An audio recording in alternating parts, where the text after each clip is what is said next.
Good evening. Welcome. Welcome to today's session. We will start with the next chapter of the book, The New Path. But as always, before we start the session, let us invoke the presence of God and Gurus here with us. Sitting up straight, closing our eyes, calling out to God and Gurus. Let's pray together, Divine Mother, Heavenly Father, Friend, Beloved God, Guru Preceptors, Jesus Christ, Bhagwan Krishna, Mahavatar Babaji, Lahiri Mahashaya, Swami Sri Yukteswar Ji, beloved Gurudev, Paramhansa Yogananda Ji, saints and sages of all religions, dear friend and guide, Swami Kriyananda, humbly we bow at thy feet. Dear Master, we offer our gratitude at thy feet for guiding us, for helping us, for thy divine friendship, thy divine love. We are thine, be thou eternally ours. Om Shanti Shanti. Shanti. So last class we had read about that chant that Swamiji mentioned in the last chapter. Master made them all sing, "Do not dry the ocean of my love." So let us play that chant today, and then we will listen to Swamiji, the new chapter, chapter Divine Test. So just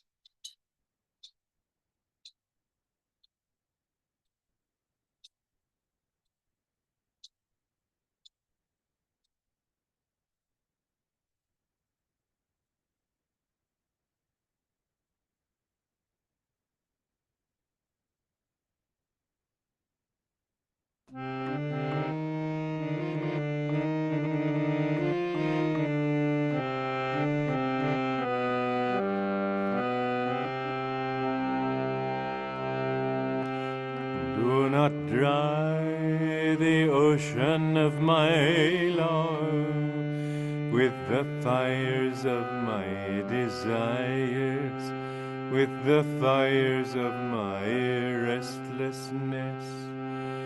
Do not dry the ocean of my love with the fires of my desires, with the fires of my restlessness.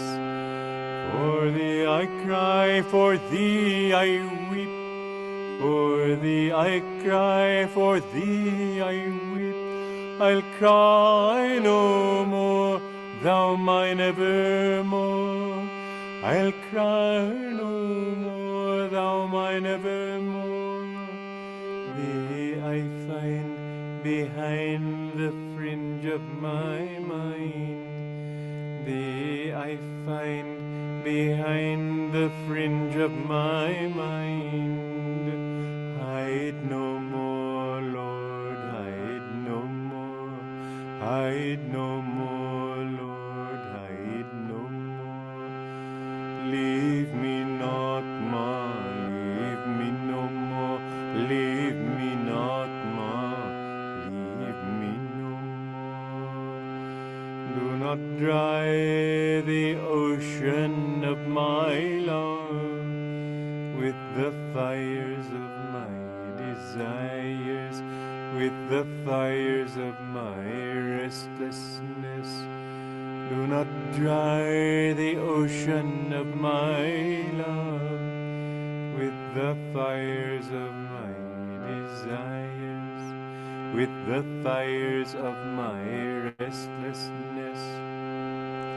For thee I cry, for thee I weep, for thee I cry, for thee I weep.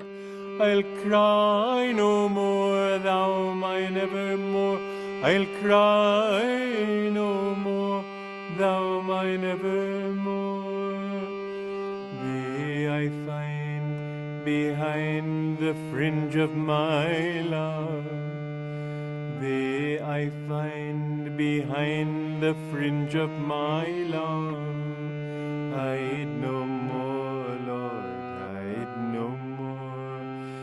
hide no more, Lord, hide no more. Leave me not, Ma, leave me not, leave me not, Ma, leave me no more.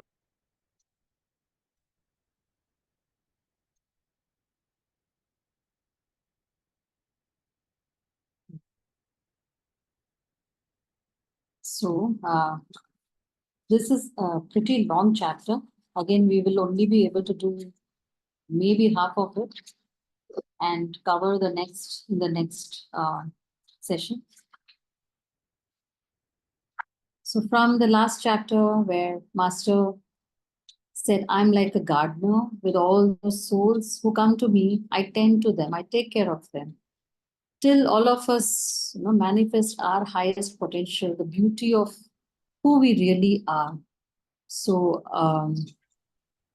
with that, now it goes more deeper in this chapter. Swami goes into various aspects of the spiritual path, spiritual journey as a disciple. So let's listen to Swamiji reading the chapter and then we will discuss.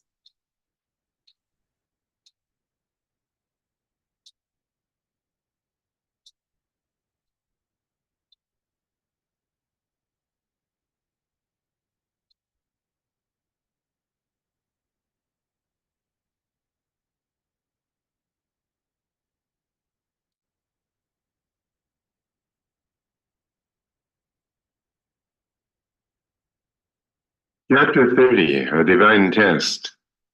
In a vision, when he was a boy, Paramahansa Yogananda saw himself standing in the marketplace of a small town in the Himalayan foothills. The day was hot, and the marketplace, dusty and crowded with dirty stalls, harassed shoppers and whining beggars. Dogs ran everywhere. Monkeys stole down from rooftops to snatch at food in the stalls. Donkeys brayed complainingly. People laden with purchases bustled to and fro, brows furrowed with anxiety and desire. No one seemed happy. Now and again, however, someone in that milling crowd paused before the entranced boy and gazed high into the distance behind him. Into the gazer's eyes there came a look of intense wistfulness.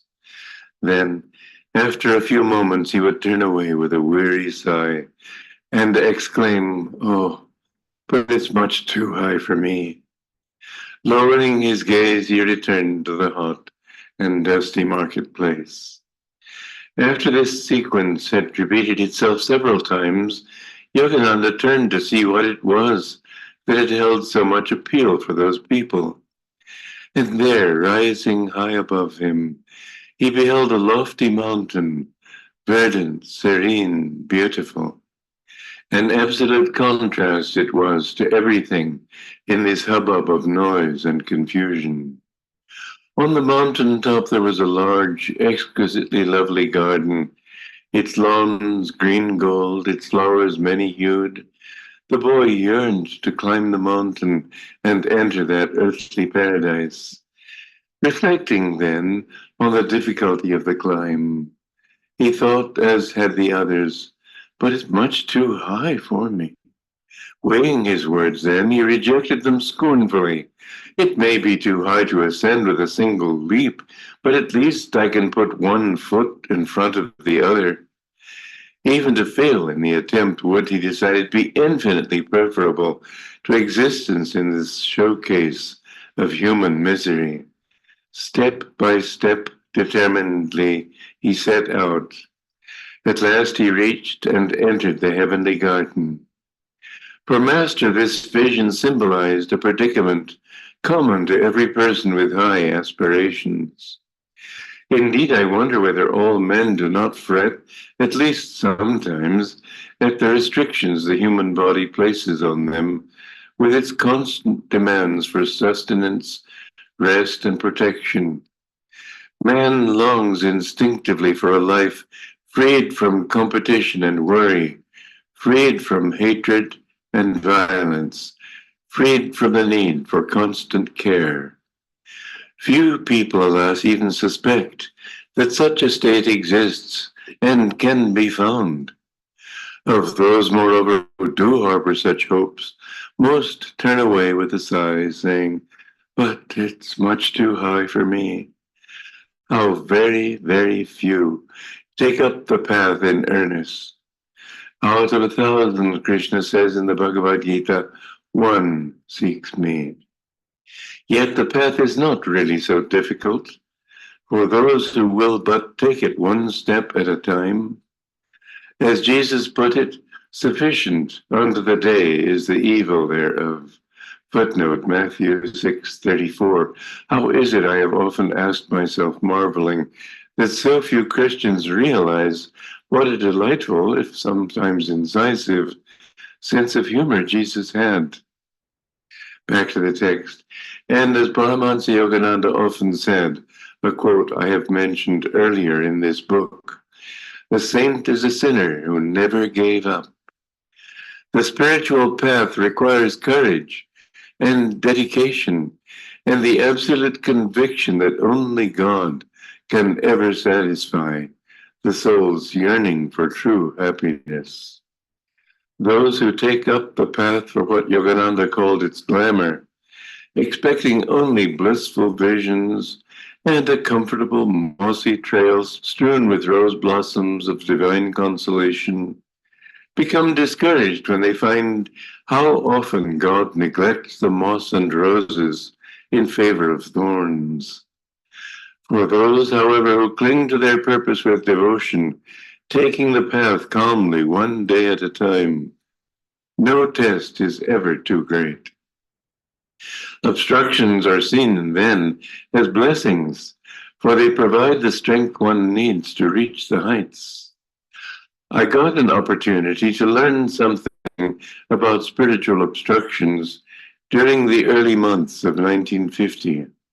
My period of testing began with weeks of exceptional inspiration, encouraged, as it were, by a short, comparatively easy stretch on the journey. I had been racing forward with eager expectation.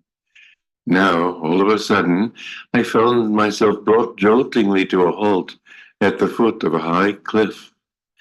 For some time after the Christmas holidays, my meditations had been blissful. I recall saying to Jean Haupt one day, "If for the rest of my life I never achieve anything more spiritually than this, I shall be content." Dangerous words. God doesn't allow his devotees to enjoy for long the luxury of overconfidence. After a month or so of increasing inner joy, subtle delusions began entering my mind. First came pride in the feeling that this joy separated me from others. Not, I believe, in the sense of making me think myself better than they, but in the equally false sense of holding me aloof from their interests, no matter how innocent.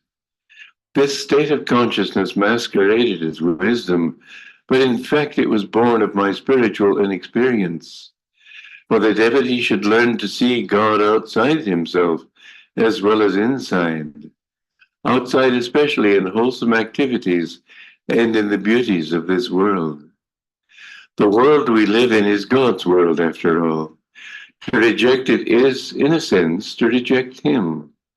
Pride follows such rejection, and with pride comes the temptation to take personal credit for whatever inspirations we feel. Even as I congratulated myself on my growing inner freedom, I felt increasingly uneasy over my spiritual condition. I could see that there was something seriously the matter with me, and that I was not responding as I ought to the blessings I'd been receiving. But where had I erred? My discrimination wasn't developed enough to supply the answer. It took time for me to realize that I'd been grasping at my blessings too eagerly, as though I'd attracted them by my own efforts alone.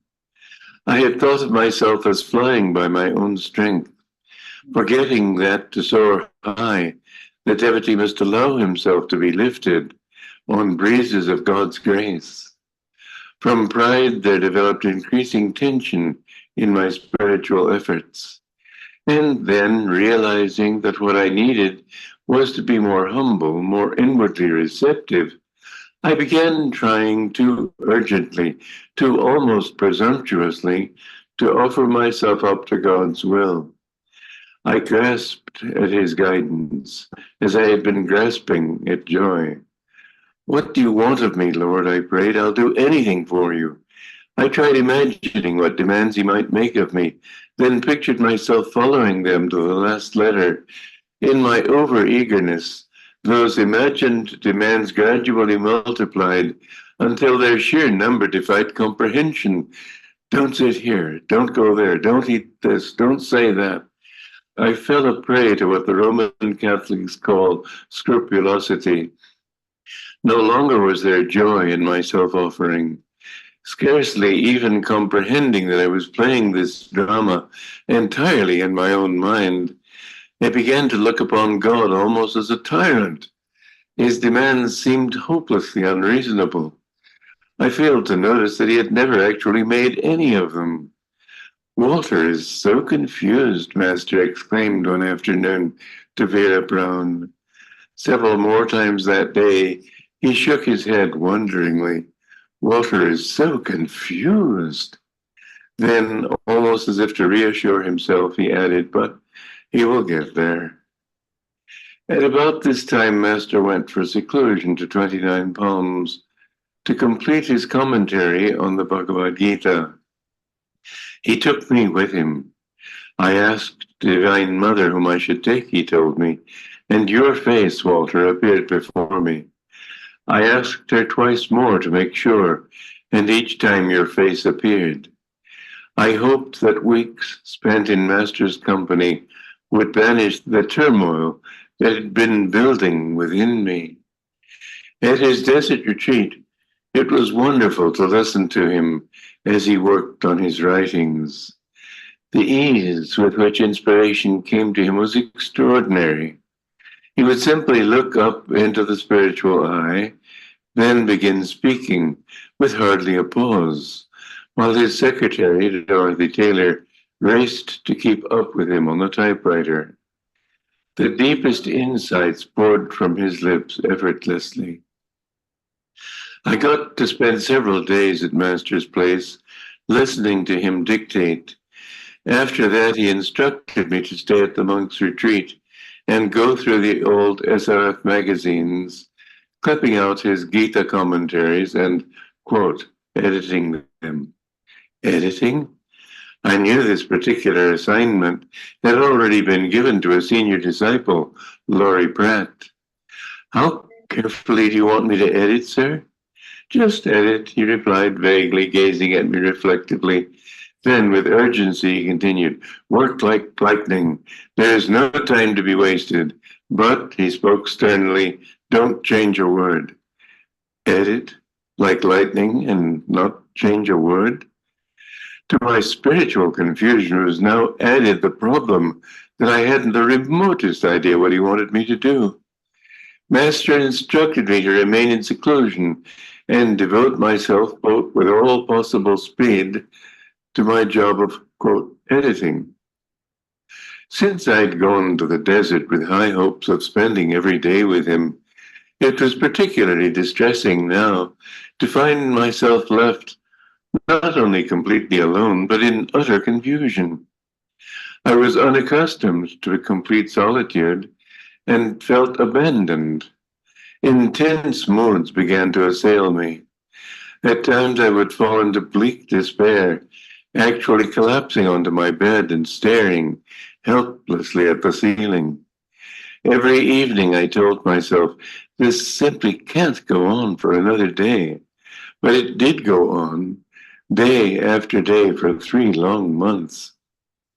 Each day seemed worse than the day before it. It was as though 2 opposing forces were battling within me.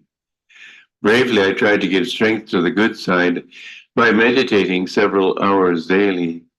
But even the effort to meditate only deepened my sense of hopelessness.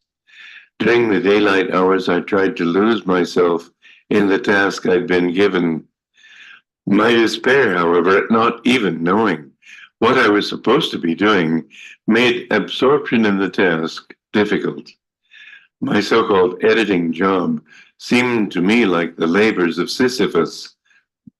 Footnote: Sisyphus, a cunning king in Greek legend, was condemned in Hades to push a heavy rock repeatedly up a hill, only to have it roll again to the bottom.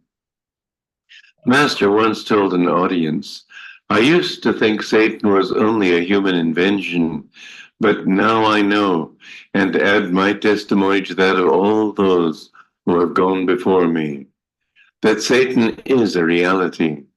He is a universal conscious force whose sole aim is to keep all beings bound to the wheel of delusion."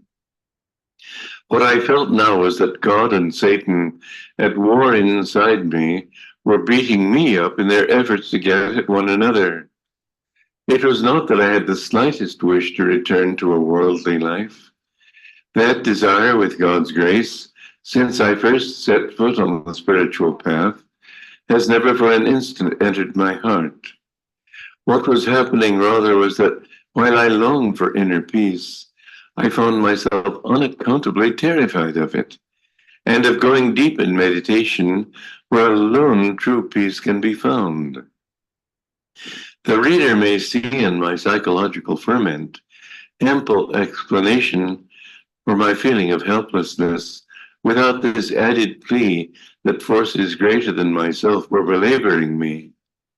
The rational mind, dependent as it is on sensory evidence, would always prefer to reach its conclusions without the intrusion of suprasensory causes, which to it seem supernatural, that is to say, unreal. Moreover, it is a notorious weakness of the irrational mind to leap eagerly at supernatural explanations for predicaments that it would otherwise be obliged to accept as its own responsibility. Nevertheless, this much is surely true, that every mental state reflects broader realities of consciousness. Our merriment, for example, demonstrates the already existing potential for merriment in humanity itself. Our very consciousness, the potential for consciousness throughout the universe. Living beings manifest consciousness even as a light bulb manifests electricity. Consciousness is a cosmic fact.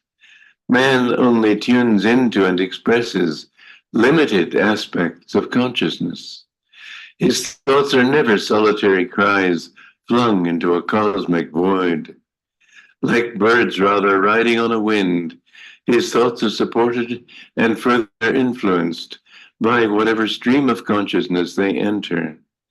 Depending on which aspects of cosmic reality man himself tunes into, he is drawn downward or upward in his spiritual evolution, down toward matter by what is known as the satanic force, or up toward infinity by God's love.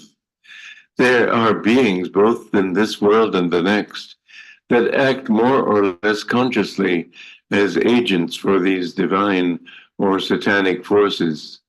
Angels, we call those in the first group, demons, those in the second. A year or so before the period I am describing, I had an experience with an entity in the latter group. The episode sounds almost like a page out of some medieval romance. I was new on the path and naively eager for whatever information I could gather regarding it. Boone informed me one day that, according to Master, the stories of possession in the Bible were factual.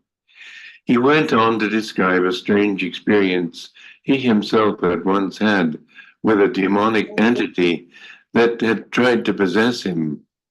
Intrigued, rather than frightened, I decided that it would be interesting to test personally the truth of Boone's assertion. One night, not long afterward, I dreamed that I was at a party. The thought suddenly came to me with striking certainty. It's time to go meet a disembodied spirit. I left my friends and passed through an empty, well-lit room toward an open door on the far side. I can still see clearly in my mind's eye the bare floorboards and walls, the shining bulb dangling from the ceiling. The next room was dark.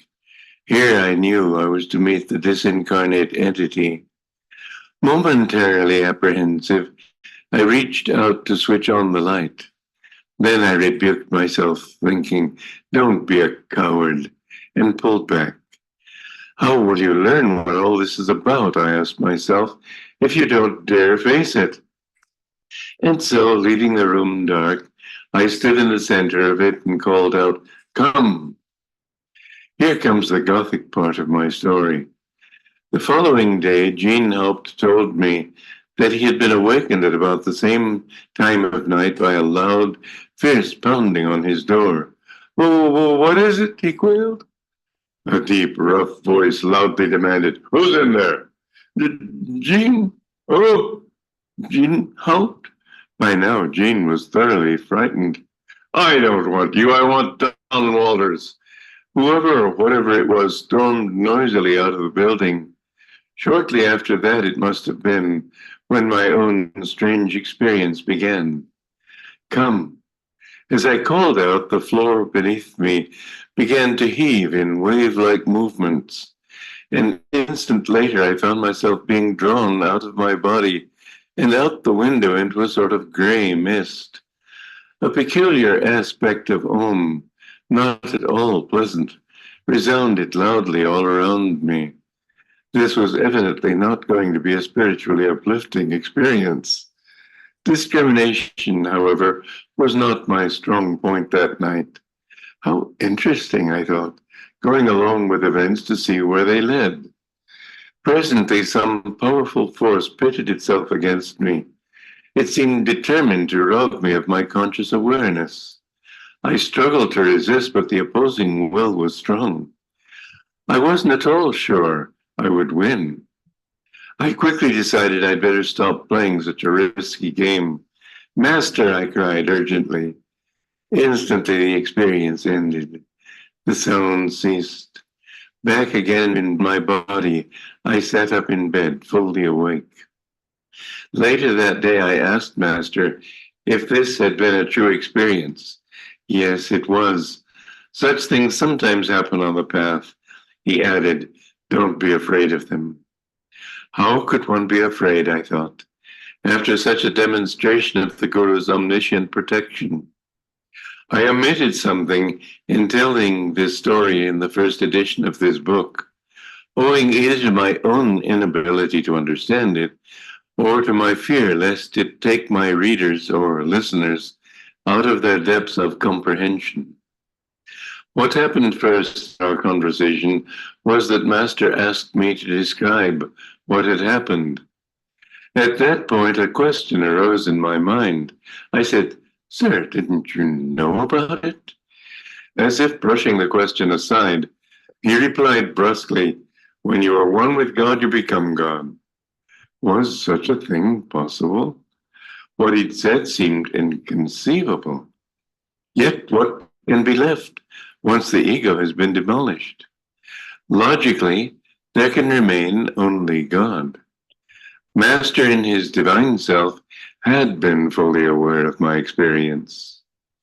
The worst of my ordeal at 29 Palms, however, was that while it lasted, I wasn't even able to call on Master with my accustomed faith in him. Suddenly, without any conscious intent on my part, I found myself plunged into violent doubts. It wasn't that I doubted Master's goodness, or his spiritual greatness, or even my commitment to him as my guru, but the thought suddenly forced itself insidiously upon me: he lacks wisdom. It was an idea over which I had no control. If Master had said the sun is shining in Los Angeles, this doubting serpent inside me would have sneered, "I'll bet it's raining." There was no question of my entertaining these doubts. I would have done anything to be rid of them. They made me utterly miserable. My doubts began with the commentaries I was supposed to be editing. I found them in bad shape. I didn't realize it at the time, but Master's practice during the early years of his mission had been simply to write an article, then turn it over to his editors and printers, and never glance at it again. Even I, who knew no Sanskrit, could see plainly that in their inconsistencies, the Sanskrit names as they were printed showed a woeful lack of familiarity with that language. I didn't realize that the editors had simply not been conscientious enough to catch obvious typographical errors, that in fact they'd added not a few eccentricities of their own. Worse still, in his commentaries, Master would sometimes write, "This means so and so," and then turn around, almost to my mind as though correcting himself, and say, "On the other hand, it also means," and go on to suggest an interpretation which, again, to my way of thinking, bore little relation to the first one. Can't he make up his mind? I marveled. How is it possible for the same passage to have both meanings? It was only gradually over years that I came to appreciate the subtlety of this way of thinking. I also learned that this multifaceted scriptural commentary is traditional in India. Indeed, I see now that philosophically it is a far more sophisticated approach than ours with our preference for limiting every truth to one definition only, as though a definition and the truth it defines were one and the same thing. Reality has many dimensions. Sri Chaitanya, a youthful saint, lived several centuries ago in India and followed the path of bhakti, devotion. He moved from Navadvip in Bengal to Puri in the state of Orissa to be near the Jagannath temple there. Sarvabhauma, an older man and a famous scholar, decided that this young man, though radiant, needed an intellectual foundation for his beliefs. Going to Chaitanya, he offered to give him instruction. "I'd be happy to learn," the other replied. Sarvabhauma then, reading from scripture, interpreted a single passage in 25 ways, an amazing feat. Chaitanya was properly impressed. After congratulating the older man, however, he said, "Let me see if I can come up with any others." He found 80 more meanings in that passage. Sarvabhauma, faced with that accomplishment, became Chaitanya's disciple. How different this way of thinking from the Aristotelian either-or method in which I had been raised. But I came to understand that a deep truth is like the hub of a wheel. The more central it is, the more clearly it relates to the entire wheel of experience. My dilemma of doubt illustrates more or less typically the problem of every devotee. Before he can attain divine freedom, he must weed out every obstructing tendency he has carried over from the past. Mere intellectual affirmation of victory is not enough. He must also face his delusions in stern hand-to-hand combat. Every seeker has his own special self-created set of delusions to overcome. Win against them he must, however, if he would attain inner freedom. "You are doubting now," Master told me one day, "because you doubted in the past." Parenthesis, out of shame, I hadn't consulted him regarding my dilemma, but he'd known what was on my mind, close parenthesis. In time, I realized that one of the reasons Master wanted me to teach others was that, having entertained doubts myself in past lives, and having already to a great extent conquered them in this one, I needed to reinforce my growing faith by expressing it outwardly and helping others in their struggles to resolve doubts themselves. By deepening their faith, I would also pay off my own karmic debt for having ever myself doubted. pause here. The rest of the chapter we will read the next class. I mean, Swamiji, it's so beautifully, he has talked about all those things that devotees on the path, sincere devotees, with sincere intention, very much having taken master as their guru. Yet, because Maya, the delusion is also following us. That's the role of delusion. That's the role of Maya, to keep us entangled. And the moment she sees us trying to get away, she will start throwing these things at us. And Swamiji also talks about. Though he was. The way he has written here is like to help us understand these things happen on the path. Not to think, oh, I'm so bad. I doubt.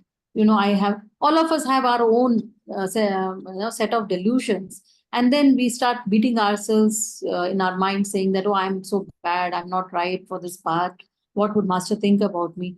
All of us will go through some or the other delusion. That is how it is. And as master says, a saint is a sinner who never gave up. That is more important, that every time um, we fall, we just get up, brush our knees, and start walking again. That's the whole point. And this first starting of the chapter, where Master is telling the story of how he sees this beautiful mountain behind him, where everybody would look at it and then say, "Oh, it's too high." It is kind of allegory. It is kind of he's bringing this story to what we all also do, like finding God. All of us know that is Master, as Adi Shankara said, God is Satchidanand, right? One Master described it as ever conscious, ever existing, ever new bliss. Ever new bliss. You never tire of it. You never get bored of it. That is what all of us, in our everyday existence, Master also said that there are only two things that all of us want. Only two things. And that is to be happy at all times and to escape suffering.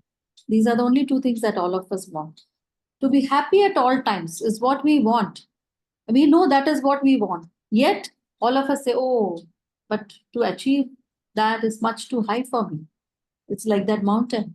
It's much too high. All of us know that is a bliss state where you never tire of. But there's too much effort to do that, to reach there. What he's saying is just put one step ahead of the other. That's all. If we look from here, like if I have to go somewhere far, it will be, oh, that's too much effort. But don't look at that. Just one step, and then the next, and then the next. There was one monk at Mount Washington with Master, and they had to, dig a ditch for something. And whole day he just dug. And by evening, when he finally looked down, he had reached exactly the length that they had to dig for that project. And Master said, this is how one has to approach their spiritual life.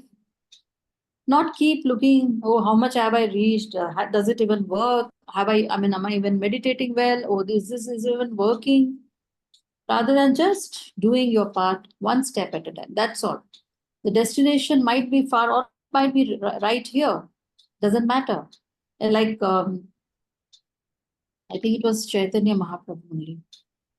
And his disciples, many of them got together, and he was telling, all his disciples, you will find God in 5 lifetimes, you will find God in 100 lifetimes. And there was this very advanced disciple. To him, he said, it will take you millions of lifetimes. And everybody was shocked. They looked at him. This person was very bliss, he was in bliss. He walked out, and they all followed him, thinking he must be, very sad hearing this. But they found him dancing, and they went and told, hey, listen, you didn't hear properly. You heard what he said. He said it will take you a million lifetimes.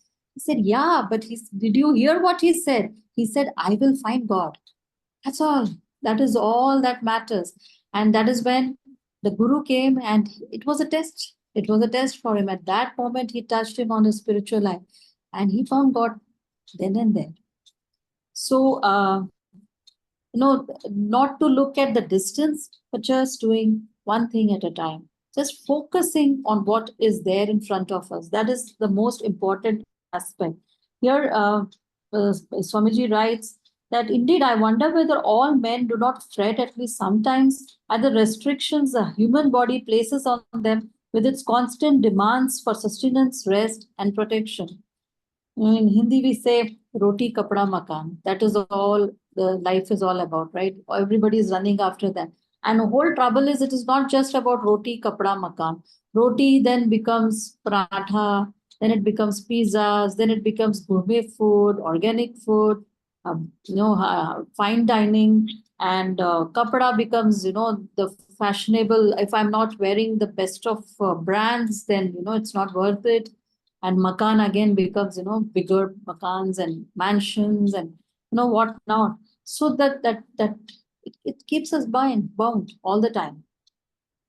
It says man longs instinctively for a life freed from competition and worry. We long for it, but we are not able to escape it. In our own mind also, we are all competitive. Everybody wants to be ahead of the next. And if the some next person, will I get this? Will I not get this? There is worry all over. I mean, we want to be instinctively because that is what we are. We want, that's our true nature, not to be worried, not to be living in fear, not to be competitive, to live in bliss. That's what, and we are all seeking that. Unfortunately, we are so caught up. Everybody else is doing, so I'm also doing. That's the attitude. Everybody's hypnotized into believing this is how one lives. So they want to be freed from hatred and violence. Yet we see the world around us today. Any place where there is not this happening, freed from need for constant care. Again, no escape from there. Few people, alas, he says, even suspect that such a state exists. That's the problem and can be found. They'll say, no, it's not possible. We are humans. We will be going through all this. It's okay. This is life.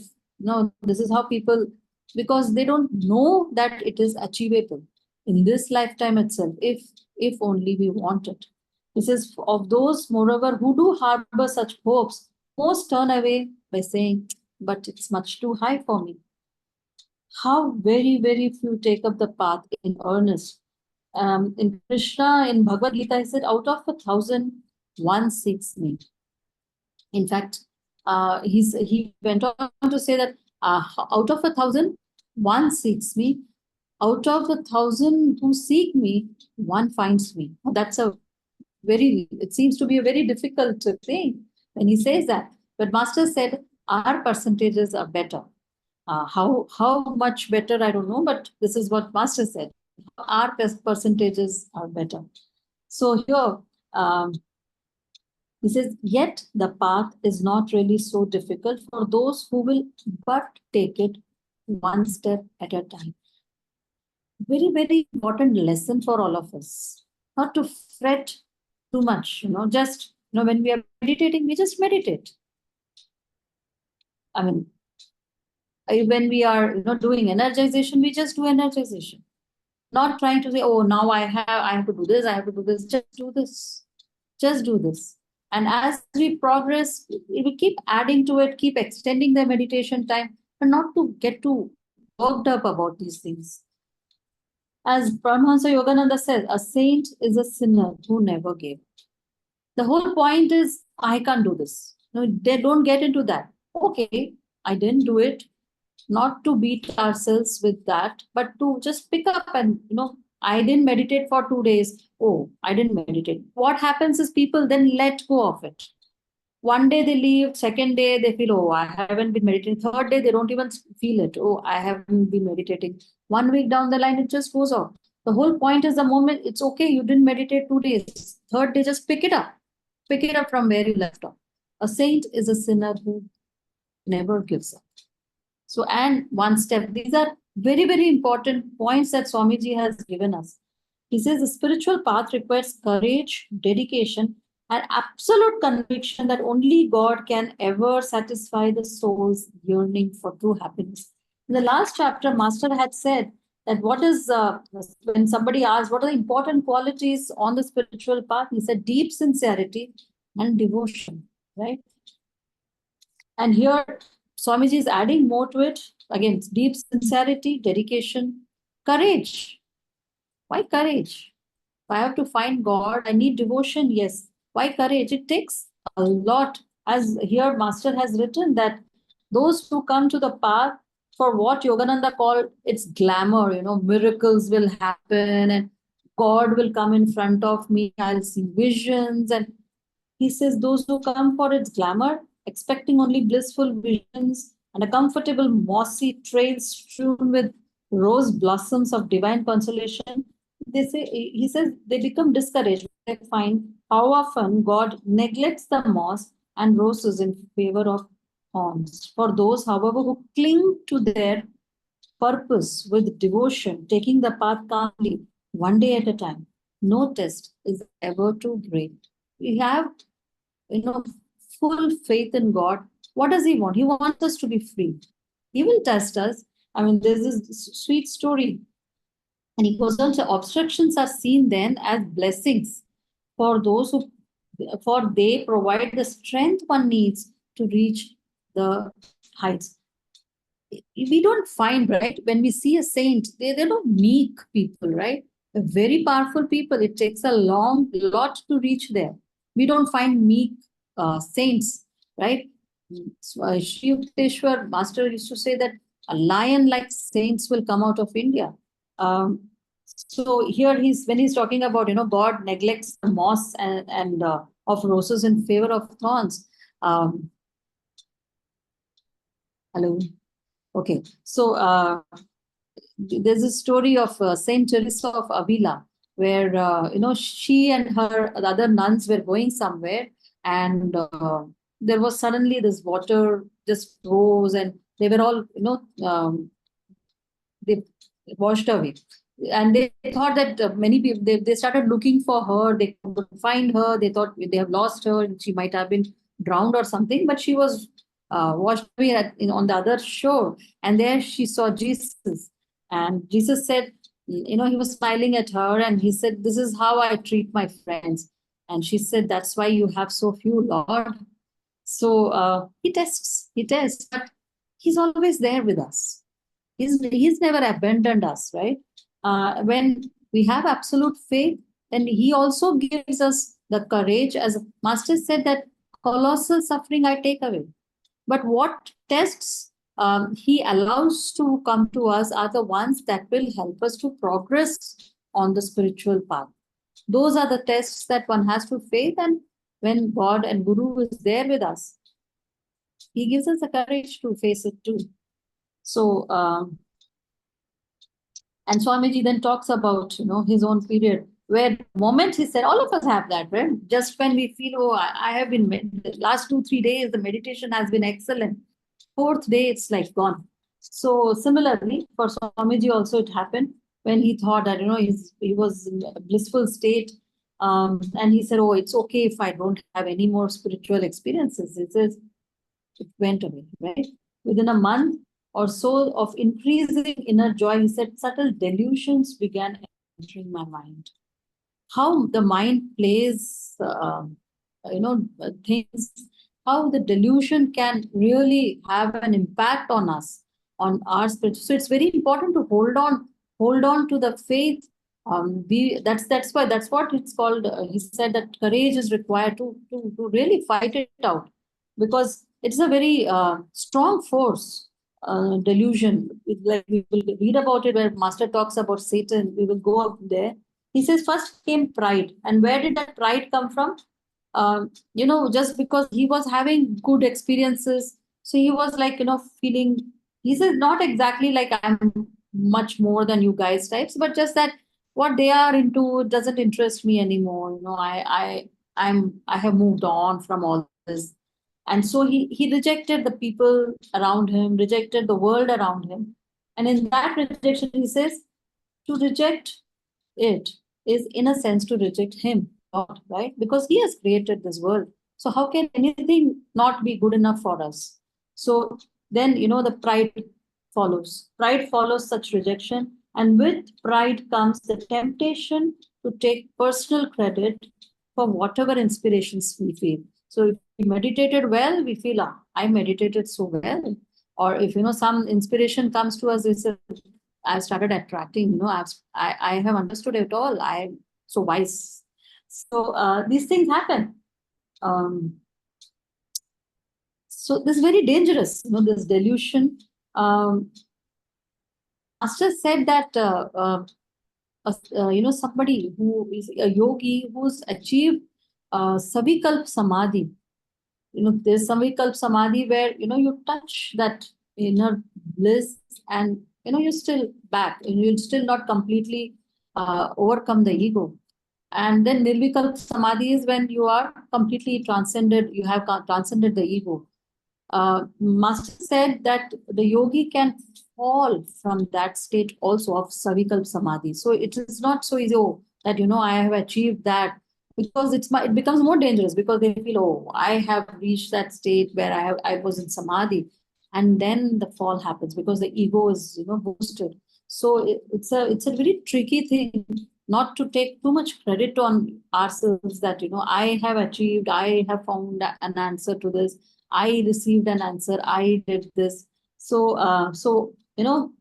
then he says that even as I congratulated myself on my growing inner freedom, I felt increasingly uneasy over my spiritual. He was understanding that something is not right, what I'm doing, but he doesn't seem to have a control, because we don't.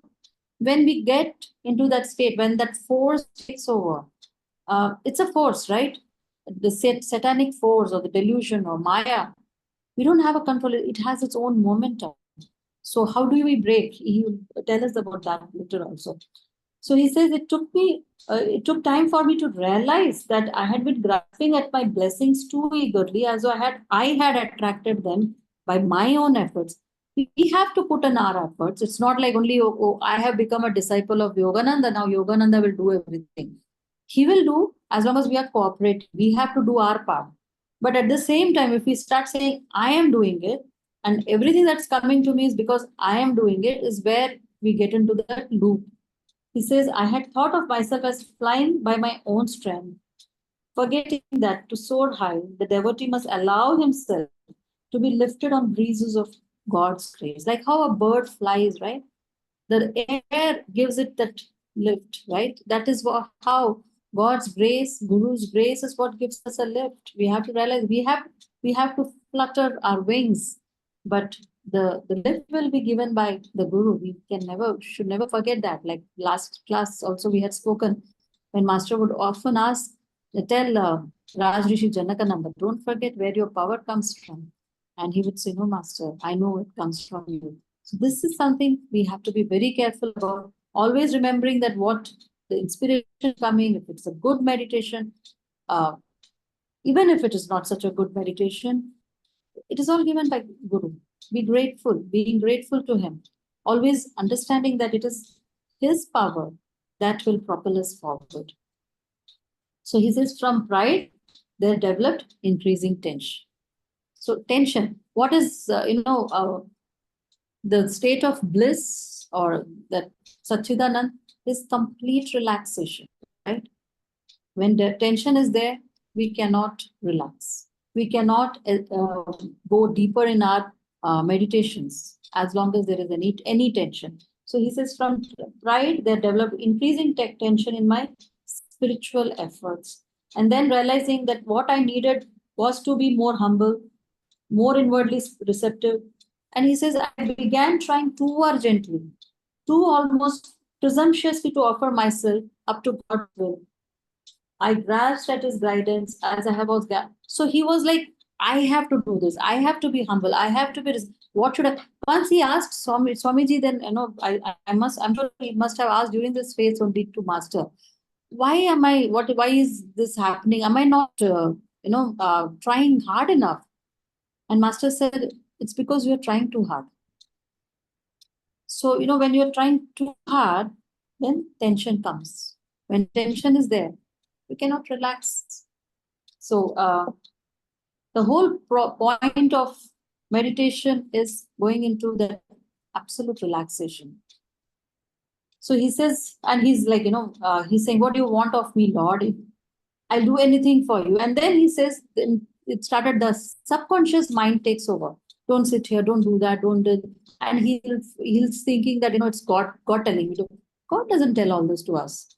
Don't sit there, don't go there. And what do you think I should do? And then oh no, God said don't do this. People can get into that mood. These are things that we all need to be careful about. If we haven't, that's good. But these are the things that can happen to people. So be careful. He says, his demands seemed hopeless, and then he got into another kind of a loop, and he says his demands seemed hopelessly unreasonable. I failed to notice that he had never actually made any of them. When we are in that state, we will not notice. We are in very caught up in that thought, and we don't think we are going wrong. We don't think it's our mind that is playing games with us. So and this is where Master says, Walter is so confused.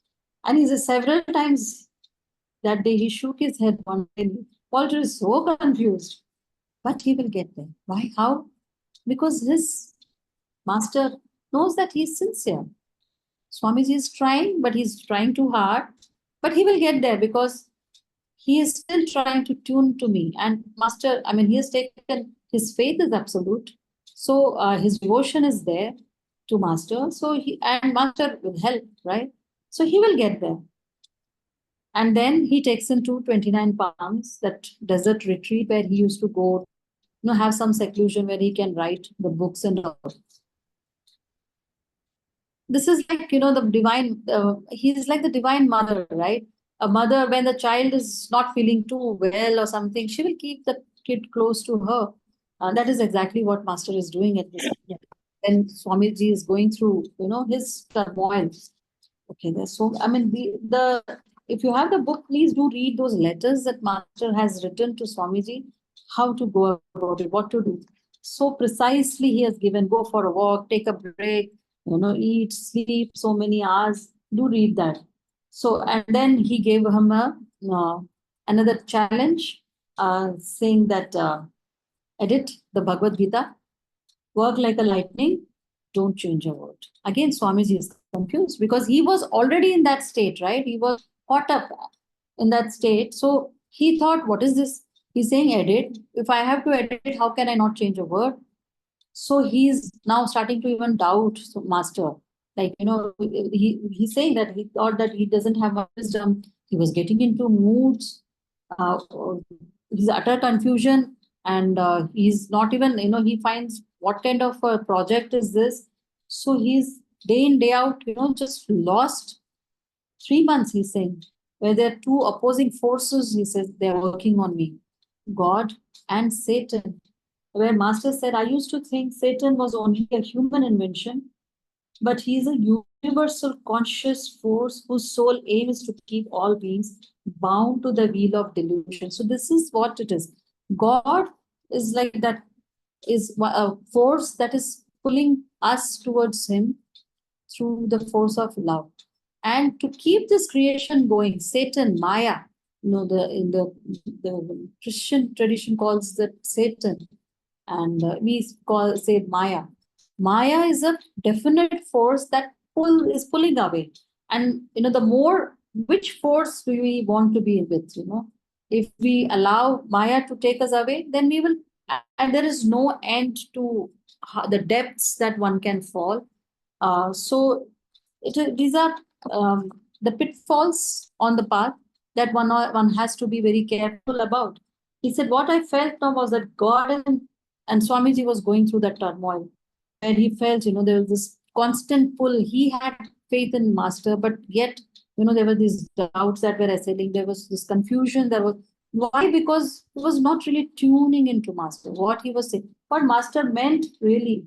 Later on, Swamiji in one of his talks said that when he had said, edit like lightning, but don't change a word. What he meant is, many times, what happens is master had written it in a certain way, but the editor would put different words in it, and the essence of what the person has written completely goes away. So that's why master said, what I have written has a certain meaning to it, don't change. So for Swamiji to work at that level, where he understands what master, he needed to tune into what master meant in that sentence. So for that, he had to be in attunement with the Guru. That's when he would understand what he's saying, and he would not change the essence of the truth of the meaning of that verse or what the explanation that master had given. But for that, he had to be in that state, right? He was already in a confused state. He was in that turmoil state. So he says that so the mind is constantly playing, and it is giving, that supernatural forces are at play within me and all that. He's saying that mind does that. Moreover, it's a notorious weakness of the irrational mind to leap eagerly at supernatural explanations for predicaments that it would otherwise be obliged to accept as its own responsibility. The mind, the subconscious mind, that is playing these games. He says, nevertheless, this much is surely true, that every mental state reflects broader realities of consciousness. So this can be a takeaway for us, that through the week, that is not just week, through a long time. He says, our merriment demonstrates already an existing potential for merriment in humanity. The living being manifests consciousness even as just like a light bulb, it's like the electricity that flows. I mean, it glows because the electricity flows through it. So he says that consciousness is a cosmic fact. Man only, so there, all the thoughts that we can think is already there in the ether. It's like a wave of thoughts that are flowing, and depending on which state of consciousness we tune. Master said thoughts are universally rooted, not individually rooted. So if I am thinking a particular thought, whether it is negative or positive, is based on the state of consciousness I am in. If I am, in a negative state of mind, I will tune into that kind of thought. More of those thoughts will keep, poking into me. And if I am in a very positive, uplifted state, I will, attract those kind of thoughts from the ether, from this universe. So similarly, he says his thoughts are never solitary cries flung into a cosmic void. Like birds, rather riding on a wing, his thoughts are supported and further influenced by whatever stream of consciousness they enter. Be very careful. Be very careful. So, through the day, just keep a watch. Which channel am I tuned into? If it is, because as he's saying that the universe supports and starts influencing, more and more of those thoughts will be fed into us. More and more, things that will keep us bound to that kind of thought process will be fed into us. So we need to be very careful what we are tuning into, and this can be our takeaway through the week. Keep a watch. We are in moods. Just watch. Where am I tuning in? What kind of thoughts are coming in? And immediately shift your consciousness there. And he's talking about angels and demons. These are all part of the thing. And where Swamiji then talks about these, disembodied entities, they do exist. Master says they do exist, but don't be afraid of them. What do we do about it? Not be afraid, yes. But what do we do about it? Surround yourself with Master's picture, positive vibrations in the house, color. When we are meditating, not switching off all lights, just keep some light on. Japa, mental japa, Om Guru, all the time. These are things that will, like how Swamiji had that experience, but when he realized that, he was just going into it, and he realized, I don't want to be part of it. The moment he said, Master, it just vanished. That same moment it cut off. And Master knew about it. He said, okay, explain to me what happened. But he knew. Swamiji says he knew about it. So Master is there. So, the calling out to God, calling out to gurus, playing the Om Guru all the time around us and mild around us in the room. All these give a very uplifting consciousness around us, environment around us. the negative entities can never enter that place. That's very important. So where he's Swamiji, when he asked him, you didn't know? And Master said, when you are one with God, you become God. Tattvamasi, right? This is just a word for us. We don't know. If we say from I am God, it is we would be talking from the ego. But somebody who has realized God, so Master is not talking from ego, right? He's just stating a fact. Once we earlier chapter we read, one monk asked that you were standing at the buff when Encinitas. There was a saint who had come. Who was he? And Master said, who are you talking about? Many saints come. Where God is, there his devotees come, is what Master had said. Very matter of fact, where God is, where he was, God is, and there his devotees come. So this is what he said. When you are one with God, you become God. So, but still, Swamiji says he had no control. He started doubting Master. He says he started thinking he lacks wisdom. If he says it's raining, when it's sunny somewhere, I would definitely think he was going into that loop, that momentum, that force was, and he says, I didn't want to be in that state, but he couldn't stop it. He was very new on the path yet. So, he didn't probably have that kind of willpower or the necessary understanding to how to get out of it. But it's again, he's trying to tell us that it's a definite force and we have to be careful about these things. So what can we do to avoid these things? Swamiji says that doubts, they paralyze us on the spiritual journey. Okay. So the more, the very important thing, Master said, faith is very important. So what do we do to get out of doubts when we are assailed by doubts? He says, faith on the Guru is very important, because receptivity to divine power, he said, is shut off by negative thoughts and doubts. Receptivity to divine power is shut off, he says. He's ready to guide us. He's there. We aren't there. We are shutting him off. We are closing the door. How can he come in? So it's very important that, so when we are in that, so first is faith, being in the company of Guru Bhais. That is why it is very important to be, associated with the other truth seekers and Master also said, chanting. Chanting, he said, is half the battle. What is this battle? Here he's saying that my dilemma of doubt illustrates more or less typically the problem of every devotee. Before he can attain divine freedom, he must weed out every obstructing tendency he has carried over from the past. All of us have been carrying something or the other. Swamiji's case, as Master said, that you are doubting now because you have doubted and you had doubts in the past. You doubted in the past. So each one of us would be having some other tendency. We have to weed that out if we want to progress. So Master called this is a battlefield, right? Battlefield between our aspiring, wanting to find God, aspirations, and the forces that pull us down. It's every moment we are fighting this battle. And he says here, every seeker has his own special self-created set of delusions to overcome. Like I said, Master Swamiji had doubts. Each one of us would have our own set. We need to introspect and find out what is that. And he says, win against that he must.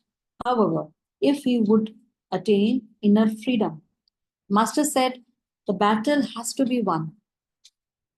Sooner, better sooner than later. Eventually, anyway, we will win. But why wait? How long? We don't know. Why? Why not now, right now? We have to fight that battle. And he also said chanting is half the battle. Half the battle. So it is a very powerful tool that Master said helps, especially, his chants, Swamiji's chants. They are all spiritualized chants.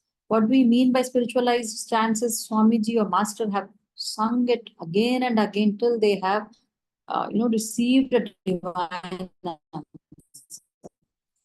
So the more we sing or listen to these chants, they help. They help keep those downward pulling forces away from for us if we want to progress further. So with that, we will end this session. We will start the next session with the next half of it. There's much to learn, much to remember. I will put it in the group also, and let's keep that takeaway. Work with ourselves and introspect. What is that tendency in me that will keep me bound? So with that, thank you for joining. Thank you. Thank